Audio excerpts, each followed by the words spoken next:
just wondered if Marjorie would be so very pleased to meet her. I hadn't seen Marjorie near to, but in the distance she looked dowdy and extra prim and proper. Well, of course, it was not any of my business, but you can get very queer little glimpses of life sometimes. You can't help speculating about them. From where they were standing, I could just catch fragments of their conversation that floated down to me. They were talking about bathing. The husband, whose name seemed to be Dennis, wanted to take a boat and row round the coast. There was a famous cave well worth seeing, so he said, about a mile along. Carol wanted to see the cave too, but she suggested walking along the cliffs and seeing it from the land side. She said she hated boats. In the end, they fixed it that way. Carol was to go along the cliff path and to meet them at the cave, and Dennis and Marjorie would take a boat and row round. Hearing them talk about bathing made me want to bathe too. It was a very hot morning, and I wasn't doing particularly good work. Also, I fancied that the afternoon sunlight would be far more attractive in effect. So I packed up my things and went off to a little beach that I knew of. It was quite the opposite direction from the cave, and was rather a discovery of mine. I had a ripping bathe there, and I lunched off a tin tongue and 2 tomatoes. And I came back in the afternoon full of confidence and enthusiasm to get on with my sketch. The whole of Rathole seemed to be asleep. I'd been right about the afternoon sunlight. The shadows were far more telling. The Polharwyth Arms was the principal note of my sketch. A ray of sunlight came slanting obliquely down and hit the ground in front of it, and had rather a curious effect. I gathered that the bathing party had returned safely because 2 bathing dresses, a scarlet one and a dark blue one, were hanging from the balcony, drying in the sun. Something had gone a bit wrong with one corner of my sketch, and I bent over it for some moments, doing something to put it right. When I looked up again, there was a figure leaning against one of the pillars of the Polharwyth Arms, who seemed to have appeared there by magic.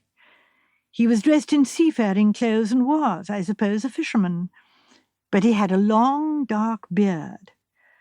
And if I had been looking for a model for a wicked Spanish captain, I couldn't have imagined anyone better. I got to work with feverish haste before he should move away, though from his attitude he looked as though he were perfectly prepared to prop up the pillars through all eternity. He did move, however, but luckily not until I had got what I wanted. He came over to me and began to talk. Oh, how that man talked! Rathole, he said, was a very interesting place. I knew that already, but although I had said so, that didn't save me. I had the whole history of the the destroying, of the village, and how the landlord of the Polharwyth Arms was the last man to be killed, run through on his own threshold by a Spanish captain's sword, and of how his blood spurted out on the pavement, and no one could wash out the stain for 100 years. It all fitted in very well with the languorous, drowsy feeling of the afternoon. The man's voice was very suave, and yet at the same time there was an undercurrent in it of something rather frightening. He was very obsequious in his manner, yet I felt underneath he was cruel. He made me understand the Inquisition and the terrors of all the things the Spaniards did better than I have ever done before.